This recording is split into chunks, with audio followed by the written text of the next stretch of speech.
Hi மணி, இப்போ பார்த்தீங்கன்னா இந்த பார்ட்னிக்கோட பேக் சைடு இருக்குது. இதை வந்து எப்படி பரட்டுறதுன்னு கேட்டதுனால இது வந்து இப்போ எப்படி பண்ணுறது அப்படின்னு சொல்ல போகிறேன்.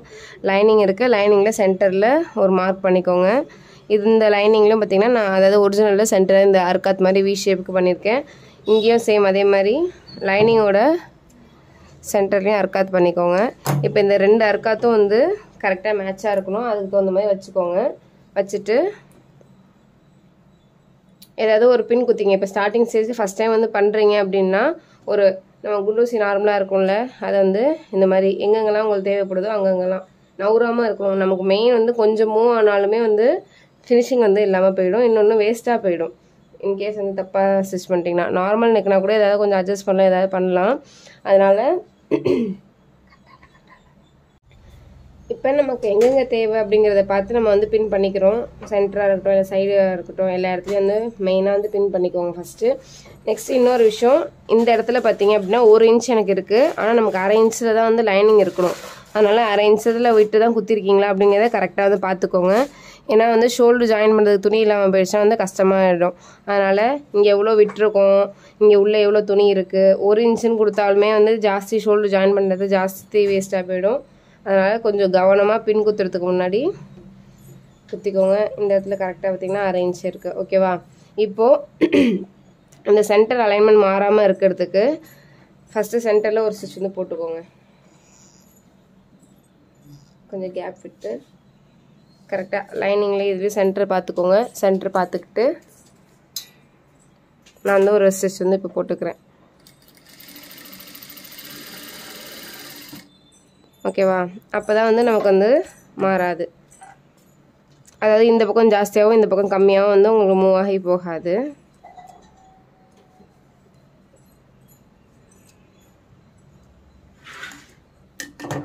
இப்போ இப்படி திருப்பி பார்த்தீங்கன்னா லைனிங்கில் கரெக்டாக வந்து லைனிங்கும் ஒரிஜினலும் சேர்ந்த மாதிரி ஒரு லைன் வந்து உங்களுக்கு இருக்கும்.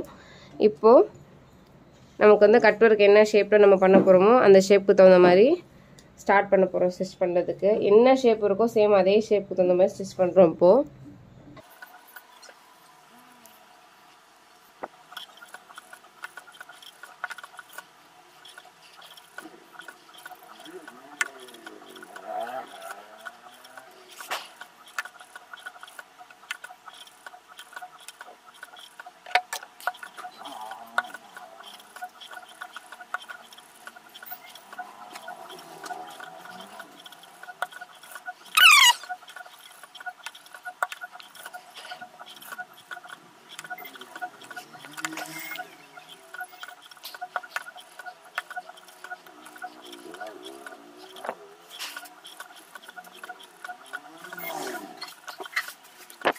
ஃபைனலி இந்த சர்க்கிளை வந்து நம்ம வந்து ஸ்டிச் பண்ணி முடிச்சாச்சு.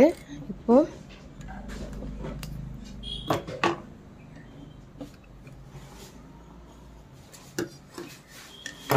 நான் பின் பண்ணியிருக்க குண்டூசிலாம் எடுத்துட்டு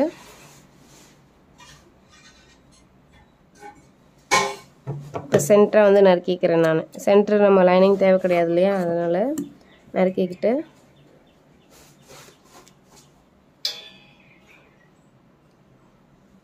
ஒரு 1/2 இன்ச் கேப் விட்டு அந்த டிசைன்ஸ் எல்லாத்துலேயுமே வந்து கட் பண்ணிக்கிறேன்.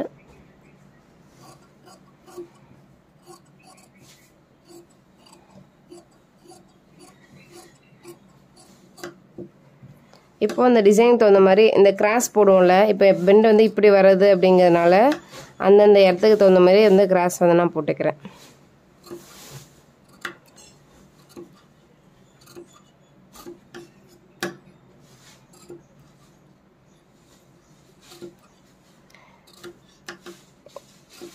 இப்போ வந்து ஸ்ட்ராங்காக இருக்குமா அப்படின்னு பயப்படுறவங்க, இந்த ஷேப்லாம் கரெக்டாக வருமானு யோசிக்கிறவங்க, பிகினர்ஸாக இருக்கீங்க அப்படின்னு இப்போ நமக்கு வந்து கொஞ்சம் ப்ரொஃபஷனலாக பண்ணுறதுனால அதை கொஞ்சம் கரெக்டாக பண்ணி ஸ்டிச் பண்ணிடுறோம்.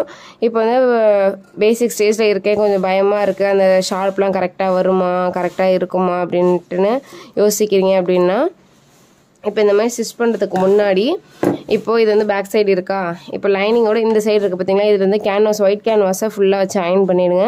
அயன் பண்ணிவிட்டு இந்த மாதிரி ஸ்டிச் பண்ணிவிட்டு பெரட்டிட்டு, அதாவது ஒரிஜினல் சைடு வர மாதிரி பெரட்டிட்டு அயன் பாக்ஸ் வச்சு அயன் பண்ணிட்டீங்க அப்படின்னா இந்த இடத்துல திருப்பி போட்டு ஸ்டிச் பண்ணவே தேவை கிடையாது நீங்கள்.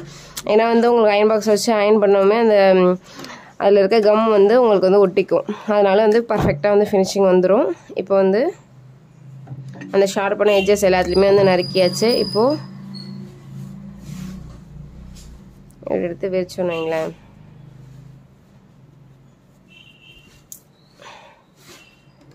உங்களுக்கு அந்த ஷேப்ஸ் எல்லாமே வந்துடும். இப்போ ஏதாவது நீடில் ஏதாவது ஒன்று வச்சுட்டு அதோட ஷார்ப் எட்ஜஸ் எல்லாத்தையுமே சும்மா இந்த குண்டூசியவை வச்சுக்கிட்டு ஷார்ப் எட்ஜஸ் இருக்கிற இடத்துலலாம் வந்து ஷார்பன் பண்ணிக்கோங்க நல்லா. ஏன்னா உள்ளே நமக்கு மடங்கி இருக்கும் இல்லையா, அதனால் இந்த மாதிரி குண்டூசி எடுத்து கொஞ்சம் கொஞ்சமாக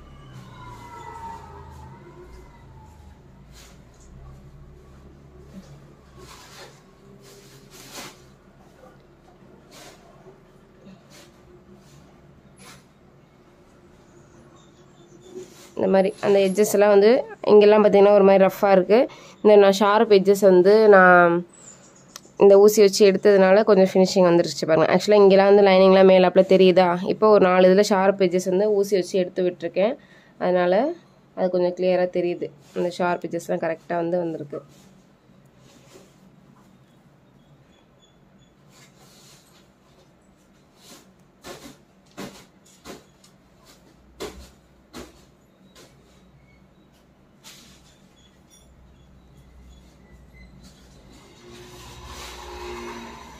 இப்போ பார்த்தீங்கன்னா மறுபடியும் பழக்க தோஷத்தில் நான் பாட்டு போயிட்டு அயன் பண்ணிட்டு வந்துட்டேன். உங்கள்கிட்ட வீடியோவில் காட்டல, சாரி. ஆக்சுவலாக இப்படி நான் வந்து ஸ்டிச் பண்ணதுக்கப்புறம் ஊசி வச்சு எடுத்து விட்டுட்டேன்.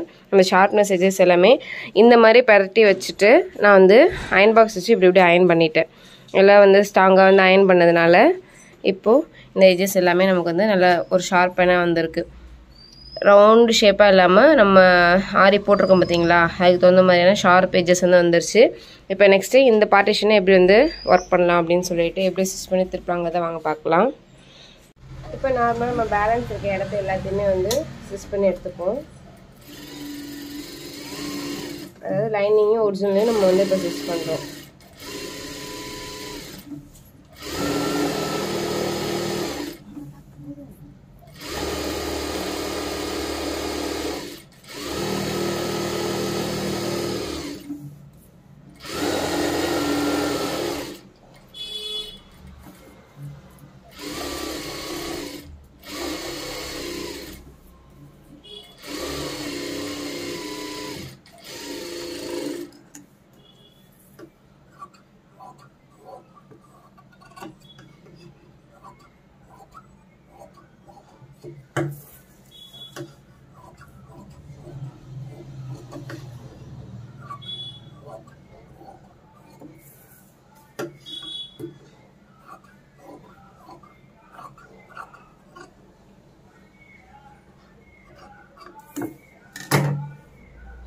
இப்போ மேலே தையலுக்கு 1/2 இன்ச் இருக்க மாதிரி நம்ம இதை வந்து கட் பண்ணி எடுத்துக்கிட்டாச்சு. லைனிங் வந்து அடித்து இப்போ வந்து இந்த இடத்த எப்படி பரட்ட போகிறோம் அப்படின்னா பார்த்திங்கன்னா மறுபடி சேம் இந்த கிளாத் ப்ளவுஸ் இருக்குல்ல, அதே ப்ளவுஸு சில்க் காட்டன் கிளாத் இருக்குல்ல, அது வந்து ஒரு இந்த பார்ட்டிஷன் வந்து கவர் ஆகிற மாதிரி நம்ம ஷோல்டர் லென்த்துக்கு நான் வந்து எடுத்துக்கிட்டேன். அதாவது இந்த பிரெத்து இந்த ஷோல்டர் லென்த்து இந்த லென்த் இருக்கு இல்லையா, அந்த லென்த்துக்கும் இந்த பிரெத்துக்கும் தகுந்த மாதிரி ஒரு சில்க் காட்டன் கிளாத் நான் எடுத்து இது மேலே வச்சுக்கிறேன். வச்சுட்டு நான் வந்து ஒரு குண்டு ஊசி வச்சு சென்டர் பார்த்து பின் பண்ணிக்கிறேன். இப்போ இந்த சென்டர் வந்து நவராமல் இருக்கிறதுக்கு சைட்லேயும் ஒரு வந்து பின் குதிக்கிறேன். இப்போ பிகினர்ஸாக இருக்கீங்கன்னா உங்களுக்கு நீங்கள் ஸ்டார்டிங் ஸ்டேஜில் பின் கொடுத்திக்கிறது மஸ்ட்டு. ஏன்னா எப்போ துணி எந்த இடத்துல விலகணும்னு நம்மளால் கெஸ்ஸே பண்ண முடியாது. நீங்கள் தச்சுட்டே இருக்கும்போது இது பண்ணிட்டீங்க அப்படின்னா அது கவனிக்காமல் நறுக்கிட்டிங்கன்னா அதுக்கப்புறம் வேஸ்ட்டாக போயிடும். இப்போ ஜூமில் பார்த்தீங்க அப்படின்னா வீடியோவில் தெரியுதான்னு தெரியல, ஆனால் நான் இந்த லைட்டிங்கில் கொண்டு போய் வச்சோடனே எனக்கு இந்த இடத்துல இருக்க இந்த ஜரி ஒர்க் பண்ணியிருக்கோம் பார்த்தீங்கன்னா அந்த ஸ்பார்க்கிள் வந்து நல்லா தெரியும், எந்த இடத்துல என்ன ஷேப்பில் வந்து நமக்கு வந்து ஒர்க் பண்ணியிருக்கோம் அப்படிங்கிறது. அதனால் இந்த லைட்டிங்கில் வச்சோடனே எனக்கு கிளியராக தெரியும். அதை பேஸ் பண்ணி நான் இந்த இடத்துல என்ன மாதிரி நெக் வந்திருக்குன்னு பார்த்து நான் இப்போ வந்து ஸ்டிச் போட போகிறேன். இன்கேஸ் வந்து எனக்கு வந்து தெரியல சிஸ்டர், அந்த இது வந்து ஸ்டிச்சஸ் வந்து தெரியல, எனக்கு அங்கே என்ன ஷேப் இருக்குன்னு தெரியல அப்படின்னா நம்ம எப்போவுமே ரெகுலராக யூஸ் பண்ணுவோம் இந்த டீஸு. இந்த டீஸ் வந்து நார்மலாக இப்படி வச்சு ரப் பண்ணிங்க அப்படின்னா அந்த டீஸோட மார்க்கிங் வந்துடும். இப்போ டஸ்ட்டை வந்து தட்டி விட்டிங்கன்னு வைங்களேன், என்ன ஷேப் வந்து நம்ம இங்கே ஸ்டிச் பண்ணியிருக்கோமோ இங்கே பார்த்தீங்கன்னா கிளியராக தெரியும். நான் வந்து டீஸை வச்சு ரப் பண்ணிவிட்டு நான் அந்த டஸ்ட்டை வந்து தட்டி விட்டுட்டேன். என்ன ஸ்டிச்சஸ் நாங்கள் போட்டிருக்கோனோ அந்த ஸ்டிச்சஸ் வந்து எனக்கு கிளியராக தெரியுது. இப்போ அது மேலே வந்து ஒரு ஸ்டிச் வந்து நான் பண்ண போகிறேன்.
இப்போ கொஞ்சம் கொஞ்சமாக வந்து அட்ஜஸ்ட்மெண்ட் பண்ணி என்ன ஸ்டிச்சஸ் வந்து நான் போட்டிருக்கேன் அப்படிங்கிறத பர்ஃபெக்டாக வந்து நான் வந்து ஸ்டிச் பண்ணிட்டேன். இப்போது பேலன்ஸ் இருக்கிறது வந்து இந்த கிளாத் இருக்குது பார்த்தீங்களா, அதை வந்து நறுக்கிட்டு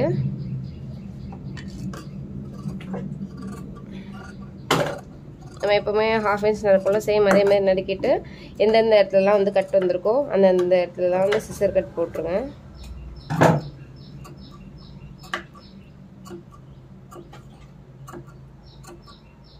இப்போ கட் ஒர்க்குக்கு எந்த இடத்துல ஷார்ப் வரும், எந்த இடத்துல நார்மல் எட்ஜஸ் வரும் நம்மளால் கெஸ்ஸே பண்ண முடியாது. அதனால் நம்ம ஸ்டிச் பண்ணும்போது எங்கெங்கெல்லாம் எட்ஜஸ் வந்திருக்கோ அந்த எட்ஜஸ் எல்லாமே வந்து நான் இதுக்கு முன்னாடி இதோ இங்கே கழுத்தில் பெட்டினாலும் சேம் அதே மாதிரி பெட்டிட்டு ஒரு ஊசியை வச்சு ஷார்ப் எட்ஜஸ்லாம் வந்து நம்பி விட்டுக்கோங்க.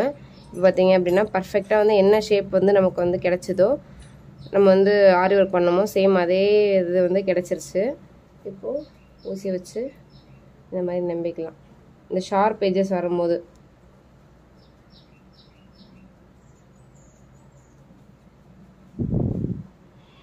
இப்போ இந்த ஷார்ப் எட்ஜஸ் எல்லாமே நீடில் வச்சு நம்ம வந்து பரட்டியாச்சு. இப்போ வந்து ப்ளவுஸ் வந்து இப்படி நம்ம நல்லா பரட்டிக்கிட்டு இப்போ அயன் பாக்ஸ் வச்சு அயன் பண்ண போகிறோம்.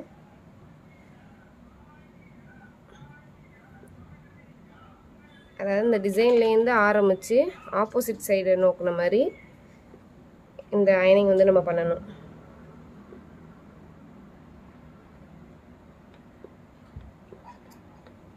ஓகே, இப்போ வந்து இதை பரட்டினீங்க அப்படின்னா அந்த ஷார்ப் எட்ஜஸ்லாம் வந்து கொஞ்சம் நமக்கு வந்து நீட்டாக வந்து கிடச்சிரும். இந்த இடத்துல இருக்க ஷேப்ஸ் எல்லாமே இந்த கட்ஸ் எல்லாமே வந்து கரெக்டாக வந்துடும். இப்போ வந்து பார்த்திங்கன்னா ப்ளவுஸ் ஃபுல்லாக பேக் நெக்கை நம்ம பரட்டியாச்சு. இப்போ பேலன்ஸ் இங்கே தெரியுது பார்த்தீங்களா, அதாவது இங்கே பேலன்ஸ் இவ்வளோ தூரம் இருக்குல்ல, இது வந்து ஒரு 1/2 இன்ச் மட்டும் இருக்க மாதிரி கட் பண்ணிவிட்டு இதை அப்படியே மடித்து வச்சு ஹெம்மிங் பண்ணிட வேண்டியதான். இப்போ நார்மலாக நான் உங்கள்கிட்ட ரஃபாக சொல்கிறேன்.